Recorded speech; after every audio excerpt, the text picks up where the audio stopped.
Hello guys, நான் ஒரு vs பேசுகிறேன். இன்றைக்கி நம்ம பார்க்க போகிற சீரிஸோட நேம் வந்து சோலோ லெவலிங் ராக்னராக்னு சொல்லப்படுற சீரிஸோடைய சீசன் 1 எபிசோட் 2 தான் இன்றைக்கி நம்ம பார்க்க போகிறோம். அதனால் நீங்கள் நம்ம சேனலுக்கு போய் சேர்ந்தீங்கன்னா உங்களால் முடிஞ்ச சப்போர்ட் நம்ம சேனலுக்கு சப்ஸ்கிரைப் பண்ணி சப்போர்ட் பண்ணுங்கள். அது மட்டும் இல்லாமல் அது கூட இருக்க விலைக்கு என்ன இருக்கோங்க. அப்போ நான் போகிற அடுத்த வீடியோ எல்லாமே உங்களுக்கு நோட்டிஃபிகேஷன் வரும். இந்த எபிசோட் வழக்கம் போல வேறு லெவலில் இருக்க போது போன எபிசோட்லேயே தரமாக காமிச்சிருப்பானுங்க. கண்டிப்பாக சொல்கிறேன், இந்த சோலோ லெவலிங் ராக்னராக் வந்து உண்மையிலேயே ஒர்த்து தான் கைஸ். என்ன லைட்டாக வந்து சோலோ லெவலிங்கோட சாயல் இருந்தாலும் மாடிஃபை பண்ணி கொஞ்சம் கதையை தான் கொடுத்துருக்கானுங்க. அதில் பார்த்தா சிங்கிள் கார்டை மட்டும் காமிச்சிருப்பாங்க. ஆனால் இதில் பார்த்தா டிமென்ஷன் கார்டு யூனிவர்ஸில் இருக்கிற மொத்த பேரையும் காமிச்சிருப்பானுங்க. கண்டிப்பாக வந்து ஃபியூச்சரில் இது மிக பெருசாக சூப்பராக போகுன்றது வாய்ப்பு நிறையவே இருக்குது. அதனால் முடிஞ்ச வரைக்கும் யாரும் மிஸ் பண்ணாமல் பொறுமையாக தொடர்ச்சியாக பார்த்து சப்போர்ட் பண்ணுங்கள். நானும் என்னால் முடிஞ்ச பெஸ்ட்டை கொடுத்து பண்ணி போட்டுருக்கேன். முடிஞ்சளவுக்கு பார்த்து சப்போர்ட் பண்ணுங்கள். அது எனக்கு போதும். சரி வாங்க நம்ம கதை போகலாமா.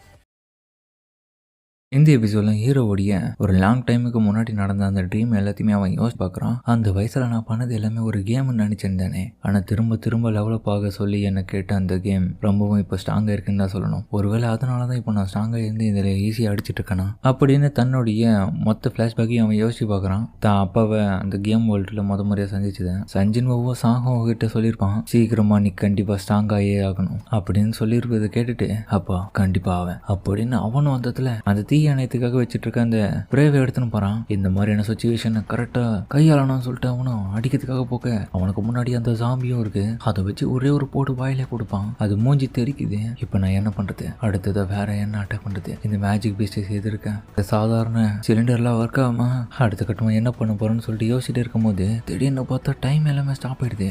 அடா என்ன இது, எங்க என்ன நடக்குது? அப்ப எல்லாருமே ஃப்ரீஸ் ஆகியிருக்காங்க ஒரு டைம்ல.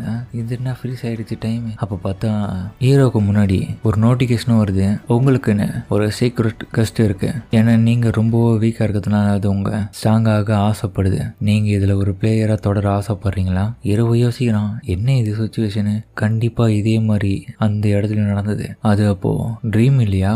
உண்மைதானா? இப்போ ட்ரீம்ல ஃபைட் பண்ணது எல்லாமே இப்போ நேரடியா ஃபைட் பண்ண போறேனா?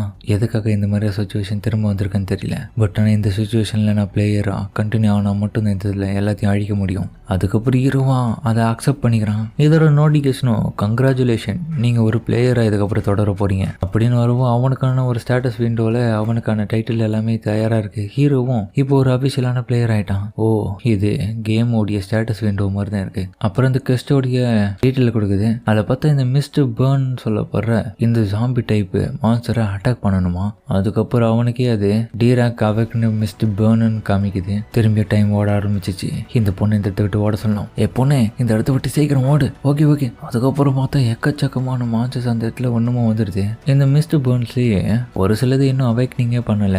ஆனா அவைக்னிங் பண்ணது ஒண்ணு மட்டும் டி ரேங்கா இருக்கு. இப்போ 3 சேர்ந்து அவனை அட்டாக் பண்ண வர ரியலி உங்களை காட்டிலும் நான் இப்போ அவைக்னிங் ஆயிட்டேன்டா அப்படின்னு ஹீரோவா சொல்லிட்டு அதுங்க அவைக்னிங் ஆகாத ஓவன்த்தையும் போட்டு அடிச்சு தம்சம் பண்றான். என்ன மன்னிச்சிடுங்க, நீங்க என்னதான் ஹியூமனா இருந்தாலும் எனக்கு வேற வழி தெரியலன்னு சொல்லிட்டு ஒரு குத்து கூடவே எல்லாம் பறந்து போதுங்க. என்னடா இது ஒரே ஒரு பஞ்சுக்கு எல்லாம் பறந்து போயிடுச்சுன்னு சொல்லிட்டு அவன் யோசிச்சுட்டு இருக்கேன். அதுக்கப்புறம் பார்த்தா இன்னும் அதிகப்படியாக வந்துட்டு இருக்கும் போது ஹீரோ அது எல்லாத்தையுமே அழிச்சிட்டு இருக்கான். அப்போ அவனுக்கு அடிச்சதோட விளைவா ரிவார்டாக கிடைக்குது. அதை அக்செப்ட் பண்ணிக்கிறான். அதுக்கப்புறம் அவைக்னிங் செய்யப்பட்டு அந்த டீராங் மெஸ்ட்டு கிட்ட போக அதுக்கு மூஞ்சில ஒரு குத்து கொடுப்பான். அதுவும் திரும்பி இவன் அட்டாக் பண்ணலான்னு சொல்லிட்டு முகத்திலேயே கீரலான்னு பார்க்க இவனும் லைட்டாக குனிஞ்சிருவான். ஆனால் உடம்புலேயே கீரில் விழுந்துடும். அழைச்சா இப்படி பண்ணிச்சு அப்படின்னு சொல்லிட்டு அதுக்கப்புறம் அதுக்கிட்ட இருந்து தூரமாக வந்துடுவான். இந்த மேஜிக் பீஸ்ட் மட்டும் ரொம்பவும் அவைக்னிங் பண்ணதான் இருக்கிறதுனால பவர்ஃபுல்லாக இருக்கு. டீராங் வேறையா. அப்புறம் பார்த்தா ஆட்டோமேட்டிக்காக ஹீரோக்கு ஹீலும் கொஞ்சம் கொஞ்சமாக ஆக ஆரம்பிக்குது.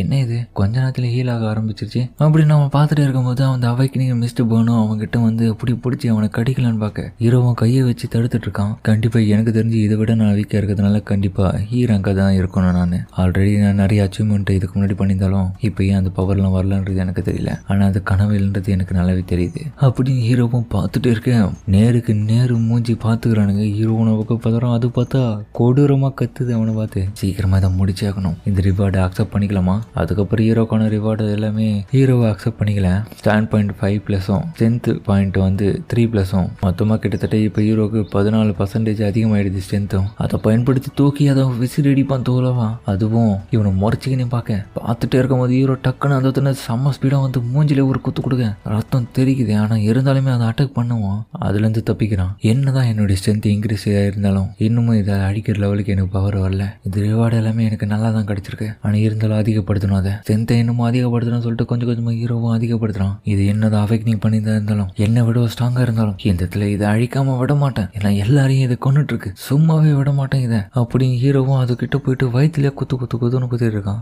இந்த மாதிரியான பவசை வச்சு எதுக்கிட்ட மற்றவங்களை துன்புறுத்துறீங்கன்னு சொல்லிட்டு அவன் லாஸ்டா ஃபைனல் குத்து கொடுப்பான். அது அந்த செவுத்துல போய் மோதுது. அப்படியே அடுத்த நிமிஷமே ஹீரோ அந்த செம ஸ்பீடா போயிட்டு குத்தி என்னமோ செவுத்தெல்லாம் உடச்சு எனக்கு கூட்டின்னு போறான் வெளியே. குத்துல முகர கட்டி தெரிக்கும் போல அந்த அளவுக்கு செம ஸ்பீடா குத்துவான். அதுல இருந்து அதுவும் பறந்து போக ஹீரோவும் பாக்குறான். அடைச்ச தோக்கடிச்சனா இல்லைன்னு தெரியலையே. அப்புறம் பார்த்தா கொஞ்ச நேரத்துல நோட்டிபிகேஷன் வருது. ஹீரோவும் மூச்சு வாங்கிட்டு இருக்கேன், நீங்க அந்த டி ரேங்க் அவாய்டிங் செய்யப்பட்ட மிஸ்ட் பர்னை கொன்னுட்டீங்க அப்படின்ற ஒரு நோட்டிபிகேஷன் வருது. அது மட்டும் இல்லாம கூடவே லெவலப்பும் அதிகமாக ஆகுது. நான் ஜெயிச்சிட்டேன்னு நினைக்கிறேன். என்ன பவர் இது, ஆனா கொஞ்சம் கூட எதிர்பார்க்கல எந்த அளவுக்கு இதை அழிக்கிறதுக்காக கஷ்டப்பட்டிருக்கேன். நான் அவேக்னிங் செய்யப்பட்டுட்டேன். இதுக்கப்புறம் என்னை யாராலையும் தடுக்க முடியாது. இப்போ இதுக்கப்புறம் என்னால ஈஸியா சர்வே ஆக முடியும் அப்படின்னு ஹீரோவும் அந்த பவர்ஸை நினைச்சு யோசிச்சுட்டு இருக்கான். என்னால இதுக்கப்புறம் கண்டிப்பா முடியும், எல்லாத்தையும் அழிப்பேன். கரண்ட்ல நான் எப்படி அவேக்னிங் ஆனது தெரியல, பட் நான் இந்த இடத்துல கஷ்டப்படுற மக்களுக்காக நான் போய் அதை பயன்படுத்த போறேன், சும்மாவே விட மாட்டேன் எவனையும் அப்படின்னு ஹீரோவும் திரும்பி பார்க்க அந்த இடத்துல பார்த்தா பில்டிங்க்கு வெளியில ஏதோ ஒரு மாத்திரம் திரும்பி அட்டாக் பண்ணதுக்காக வந்துட்டு இருக்கு. அப்புறம் பார்த்தா அது கையில ஸ்வாடெல்லாம் எடுத்துக்கின்னு அந்த இடத்துல இருந்து பில்டிங் மேல ஜம்ப் பண்ண ஆரம்பிக்குது செம்ம ஸ்பீடா. அதுவும் ஜம்ப் பண்ண ஹீரோவும் சரி இப்போதைக்கு வெளியில என்ன சுச்சுவேஷன் தான் ஃபர்ஸ்ட் தெரிஞ்சுக்கணும், அதை பொறுத்து தான் செயல்பட முடியும் அப்படின்னு சொல்லிட்டு அதுக்கப்புறம் ஜன்னல் கிட்ட வந்து வெளியே பார்த்துட்டு இருக்கான். என்னதான் இங்க நடக்குது அந்த மாதிரி பார்த்துட்டே இருக்கும்போது அவனும் அதிர்ச்சி ஆகிறான். என்னன்னு பார்த்தா அப்ப அப்படிக்கு முன்னாடி ஒரு அவேக்னிங் செய்யப்பட்ட மிஸ்ட் போன திரும்ப வந்து அட்டாக் பண்ண ஆரம்பிக்குது. அது ஸ்வாடை வச்சு இவனை அட்டாக் பண்ணும்போது ஹீரோவோ ஜன்னல் இருந்து பார்ப்பான். டே எங்க என்னடா பண்ணிட்டு இருக்க, உனக்கு என்னடா வேலை பறந்து வந்துட்டு இருக்கன்ற மாதிரி பார்த்துட்டு இருக்கு. அது பார்த்தா இதுக்கு முன்னாடி அட்டாக் பண்ணதை விடவும் சிராக் அவேக்னிங் பெஸ்ட் பென்னா இருக்கிறதுனால அது வந்து அடுத்த நிமிஷமே ஒரு போடுதான் அந்த இடத்துல.